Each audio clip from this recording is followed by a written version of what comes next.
Emilio Garrote Capillay, ¿sí? Bueno, ahí estábamos conectando. No sé si nos escucha bien, don Emilio. Gusto saludarlo.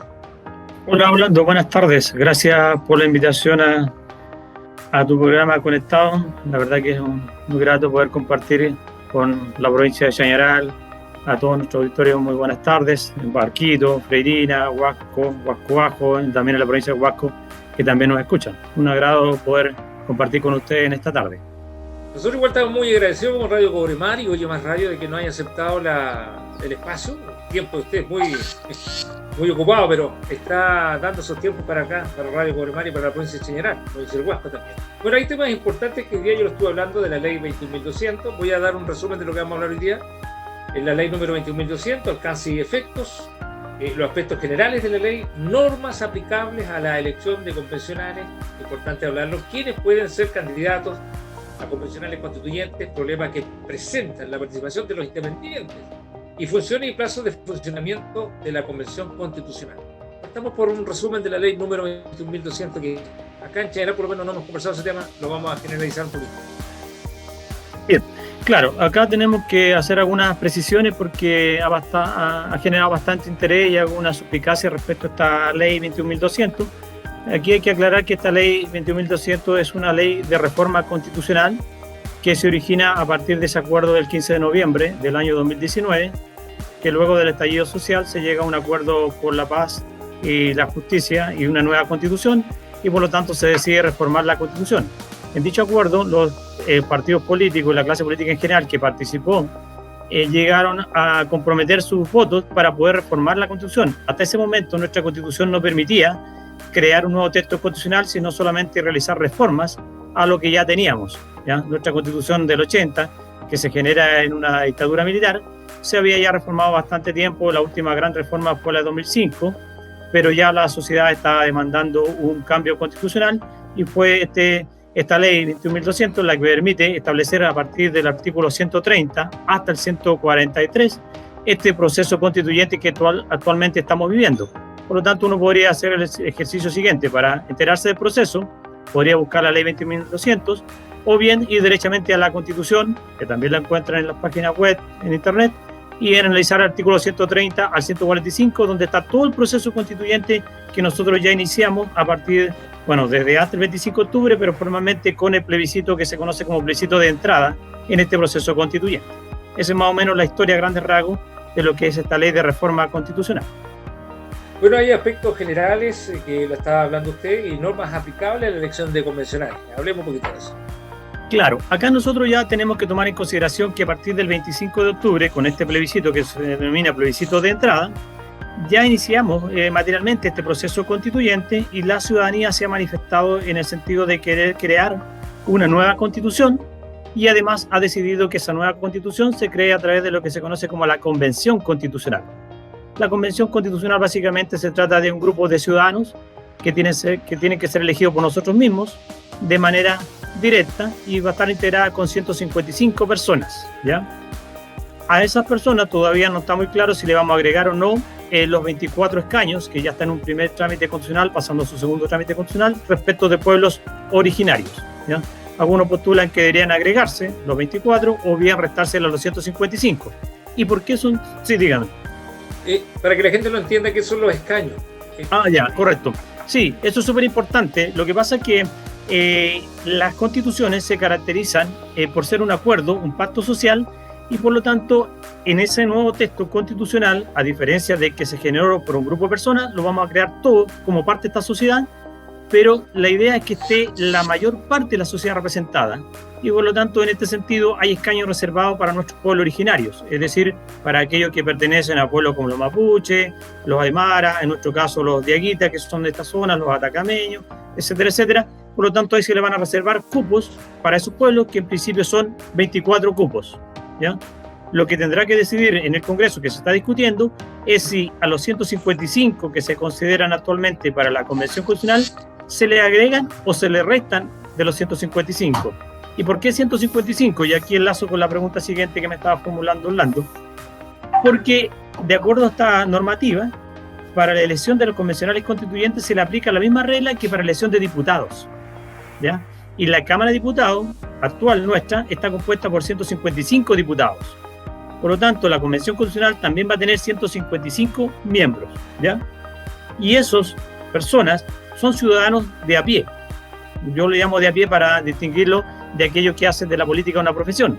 Por lo tanto, acá empieza a tener los primeros escollos para ser partícipe real de acuerdo a la voluntad soberana que se manifestó el 25 de octubre. Es decir, si la ciudadanía se manifestó por la Convención Constitucional, uno debiese entender que no quieren que en la creación del nuevo texto participen los políticos que sean los mismos de siempre, o sea, los tradicionales, los que corresponden a partidos políticos.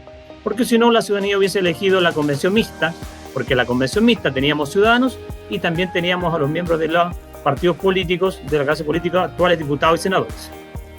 Bueno, la ciudadanía actualmente está con un tremendo problema, desconfianza, en realidad sí que con la desconfianza, porque digo que los partidos políticos están generando sus candidatos para los constituyentes, que son posiblemente 5 acá en la provincia, en la región de Atacama, perdón, a lo que pueden ser más según la cantidad de votación, pero tienen la desconfianza porque dicen los partidos políticos están volviendo a insertar antiguos políticos que ya estuvieron y ahora quieren volver, o sea, están viejitos y ya quieren volver. Claro, lo que nosotros tenemos que tener presente es que en una democracia los partidos políticos cumplen un rol fundamental, que es asegurar la participación de los ciudadanos en la vida activa del gobierno, o sea, más que del gobierno, del Estado, en lo que se conoce como autogobierno. Las democracias se caracterizan porque uno es partícipe como ciudadano del autogobierno, pero esa participación no es directa, como fue en su oportunidad cuando se originó la democracia en Grecia, ahí participaban directamente. Entonces uno elige representantes. El problema que tenemos actualmente es una crisis de representación, es decir, nuestros senadores y nuestros diputados no nos están representando, porque se apartaron de los intereses de la sociedad y comenzaron a velar por sus propios intereses, ¿no? Pensando en el partido político, pensando en los amigos de manera que al Estado lo convirtieron en una verdadera agencia de empleos. Eso en términos siempre hay una agencia de empleo, porque si uno empieza a analizar en realidad quiénes están en los cargos, los hijos de, los hermanos de, los parientes de, y así suma y sigue. Por lo tanto, en base a esa desconfianza que hay hacia la clase política, se optó por la Convención Constitucional. El problema es que ya los partidos políticos comenzaron a presentar los nombres de las personas y son los mismos de siempre. Entonces acá lo que tendría que existir, y todavía se puede realizar, es que se permita una real participación de los ciudadanos. Porque si bien es cierto, los partidos políticos tienen derecho legítimo a participar del proceso, ellos deberían entender que el mandato del pueblo soberano es realizarla por nosotros mismos en la Constitución. Y por lo tanto, a lo más los partidos políticos, para reivindicarse y generar un poco más de confianza, que ya la tienen bastante deteriorada en el sistema, podrían incluir caras nuevas, que no sean los tradicionales, pero uno ve en televisión o en el diario y los candidatos son los mismos de siempre, ¿ya? Pero los partidos políticos yo veo difícil que no participen en el proceso. Van a participar y tienen derecho a participar, pero la idea sería, pensando en todo lo que ha ocurrido en nuestro país en estos 30 años, es que sean caras nuevas, pero que sean realmente nuevas, pero no caras nuevas, hermanos de, sobrinos de, primos de, no. La idea es que los independientes reales puedan participar. Y ahí nos encontramos con el primer escollo de esta normativa, de esta reforma constitucional, porque a los candidatos independientes se les exigen condiciones o requisitos mayores que a los miembros de partidos políticos, ¿ya? Es decir, no hay una igualdad real o material para participar y ocupar en definitiva un lugar en esa convención constitucional. Yo creo al día de hoy que va a ser bastante complejo y difícil para un independiente competir con alguien que se dedica profesionalmente al ámbito político, porque sabe cómo hay que hacer la campaña, cuentan con todo el respaldo que implica un partido político y con todos los recursos económicos que tiene un partido político, ¿ya? Y además al independiente se le exige que acredite la representatividad, y para eso tiene que hacerlo con firmas ante notario, ¿ya? Que equivalen al 0,4% del último padrón electoral que tuvimos de participación en este distrito. Nosotros somos el distrito cuarto, por lo tanto, tuvimos aproximadamente como 51.000 sufragios, lo que en la práctica se traduce que entre 250 a 300 firmas tendría que tener la persona que pretende ser convencional constituyente para inscribir la candidatura, solamente para inscribirla. Y luego, al realizar toda la campaña, Y si consideramos a eso que estamos en pandemia, ya se complica el tema y además el plazo es muy breve. La elección para convencional constituyente es el 11 de abril y la inscripción es el 10 de enero. Por lo tanto, yo tengo de aquí a abril para darme a conocer mi proyecto, mis ideas como futuro convencional constituyente, ¿ya? Y eso me va a significar un alto costo, no solamente de tiempo, sino que también en recursos económicos. Entonces, ya ahí vamos en desventaja. Pero insisto, esto se puede modificar. El legislador, o sea, depende de nuestros actuales senadores y diputados que modifiquen estas reglas. Me parece interesante lo que argumentas, Emilio. Bueno, mira, vamos a ver un tema de Bon Jovi, American Reckoning, y regresamos contigo porque ya nos queda poquito. Vamos a hablar de los problemas que, bueno, ya hablamos de los problemas de los independientes, las funciones y plazos de funcionamiento de la Convención Constitucional. ¿Ok? Bien, continuamos con don Emilio Garrote Campillay, académico de la Universidad de Atacama. Bueno, yo antes de irnos a hablar de la función y plazos del funcionamiento de la Convención Constitucional, la importancia de que la gente vote, la importancia de que la gente sea garante de este tema, de que si viene a lo mejor una vez que se haga la Constitución, la nueva Carta Magna, la gente tiene que votar por, bueno, obligatoriamente tengo entendido, si se aprueba o no se aprueba esa, ¿no? Y la importancia es que tienen que votar todos. Claro, efectivamente, lo que nosotros tenemos que hacer el llamado a los ciudadanos, independientes de las opciones, que ellos participen. O sea, vamos a tener un proceso eleccionario en el mes de abril, que además se junta con otro proceso que son la elección de gobernadores, de alcaldes y concejales, donde vamos a elegir a los miembros de la Convención Constitucional.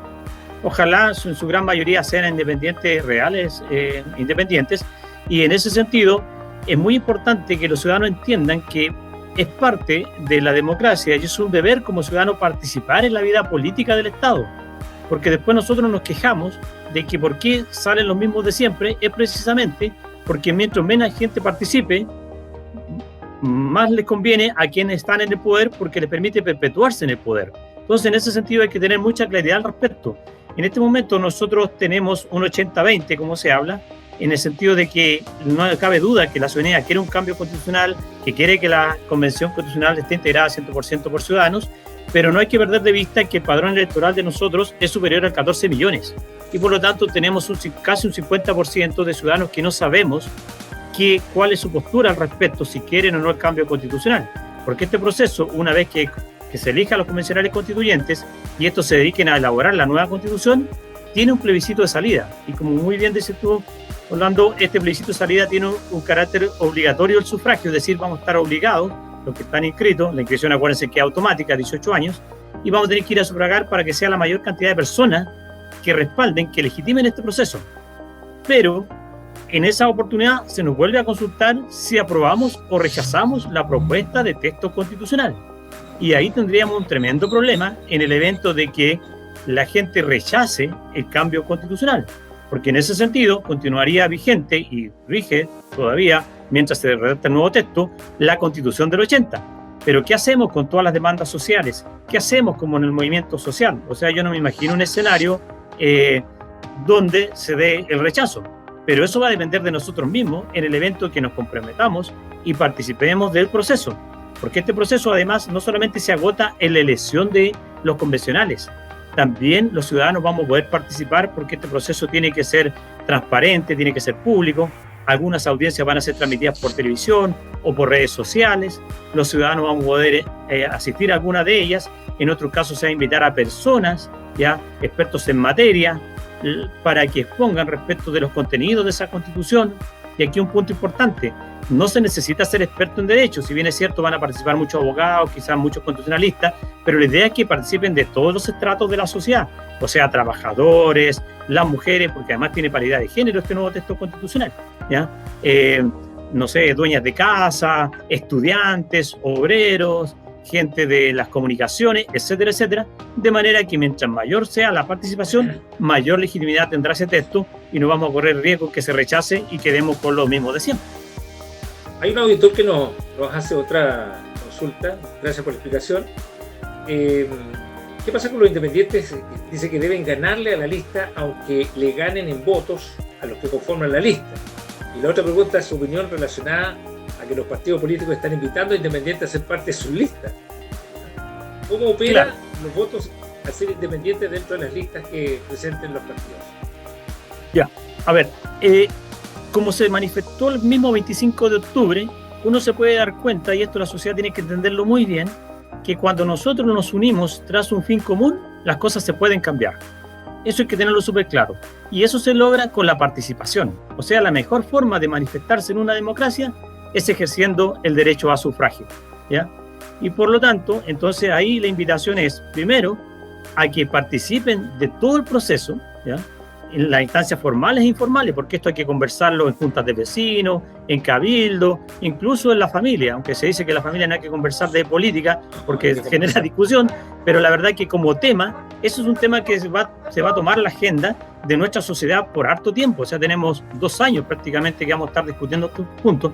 Por lo tanto, acá, si nosotros queremos que realmente sean los independientes los que formen parte de esa convención, bueno, tenemos que unirnos tras ese fin común, y al momento de ver a los candidatos, vamos a tener que preferir a aquellos que sean independientes y aquellos que pertenezcan a los respectivos distritos, porque también nos puede ocurrir que nos presenten candidatos que sean del centro o del extremo sur, no sé, pero que no sean de la región. Y lo importante es que las demandas de la sociedad a nivel regional también queden plasmadas en el texto. O sea, nosotros tenemos problemas en materia de minería, en materia de agua y en materia social, qué decir. O sea, tanto la provincia de Chañaral como la provincia del Huasco, como la provincia de Copiapó, tenemos temas comunes. Somos una región que más aporta, pero nuestra calidad de vida no se refleja con lo que aportamos a la sociedad. Por lo tanto, ahí depende de nosotros que efectivamente elijamos a los independientes. Y ojo que los independientes, verdaderamente independientes, son aquellos que no tienen filiación política, ¿ya? Porque la ley también permite que aquellos que tenían filiación política no pueden presentarse como candidatos salvo que hace 9 meses hayan renunciado al partido al cual pertenecían. Entonces ahí tenemos un independiente medio con algún tinte, claro, medio camuflado, por así decirlo, a la chilena, claro. Y lo otro es que los partidos políticos, si bien es cierto, se pueden abrir a candidatos independientes, yo no me imagino que un partido político de una corriente A se abra con un independiente de corriente C. O sea, eso no me lo imagino. Por lo tanto, ahí también hay una trampa, por así decirlo, en el sentido de que el partido político, claro, va a abrir su lista, pero yo no creo que sean verdaderamente independientes. Pero para eso tenemos que ser parte del proceso y tenemos que informarnos, ¿ya? Y programas como este, en ese sentido yo felicito a Orlando, a la radio, a Cobremar por esta instancia, porque eso permite bajar un poco la información y que la ciudadanía se sienta parte del proceso y realmente participe, que no se agota la participación, insisto, en ir a sufragar, como lo hicimos el 25 o el 11 de abril, sino que esto sigue y vamos a tener instancias de participar, porque cuando tengamos el candidato realmente independiente, tenemos que comprometerlo con las bases. Ese candidato tiene que volver acá a la región, a la provincia, a dar cuenta del proceso, y nosotros a la vez también le vamos a dar insumos, porque vamos a seguir discutiendo cuáles son los temas que nosotros queremos como sociedad que estén plasmados en ese nuevo texto constitucional.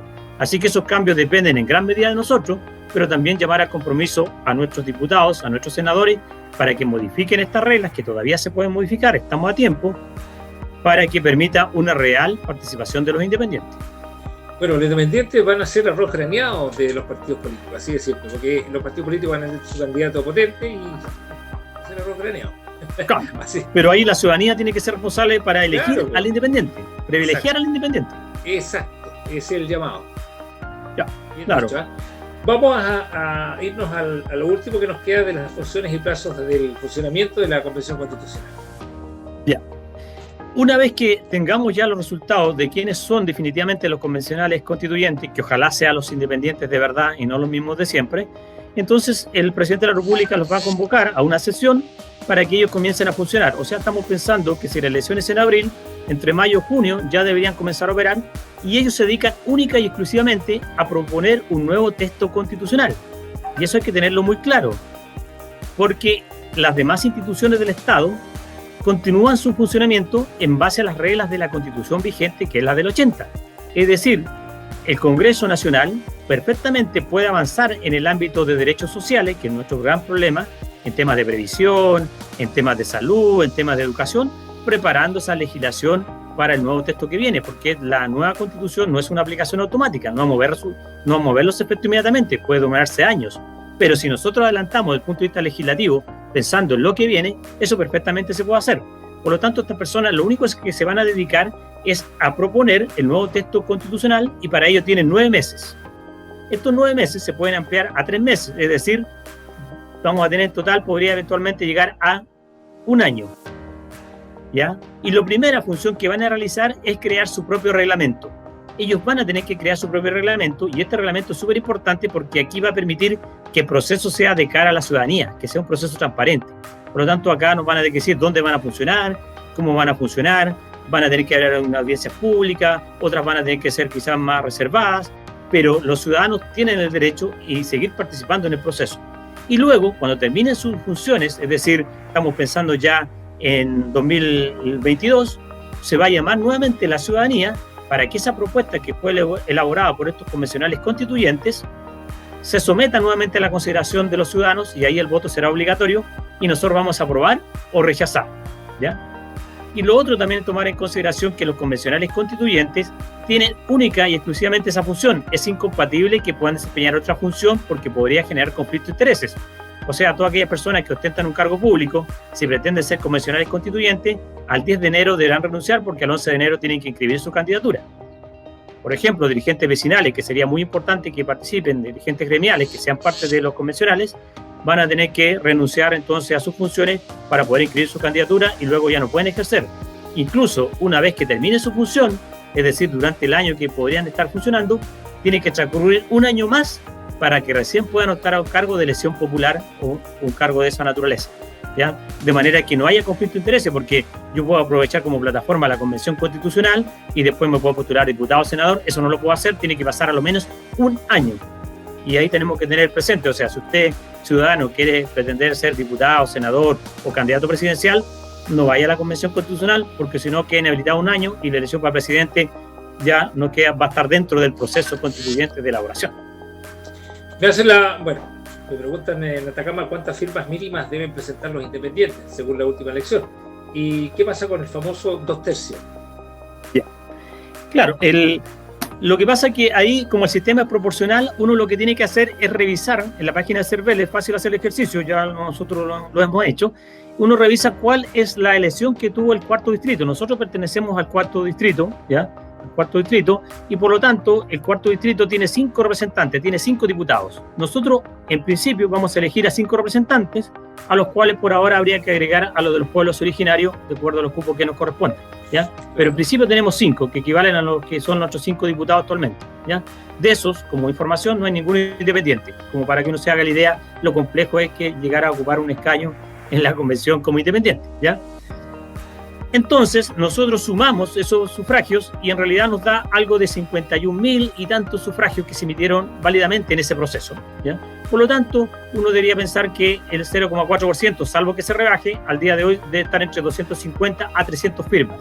O sea, yo como candidato independiente necesito a lo menos 250 o máximo 300 firmas para poder inscribir mi candidatura este 11 de enero en el CERVEL como candidato convencional, ¿ya? Eso por una parte. Y respecto a los 2/3, aquí hay que romper el mito, porque los 2/3 no es una creación de la dictadura, no lo crea la Constitución del 80. Los 2/3 es una garantía, pero la garantía está en democracia, no en dictadura. Lo que pasa es que la dictadura impone su voluntad. Unos pocos imponen la voluntad a muchos. Y por eso que esos muchos no pueden cambiar las reglas porque tienen que llevar un quórum de 2/3.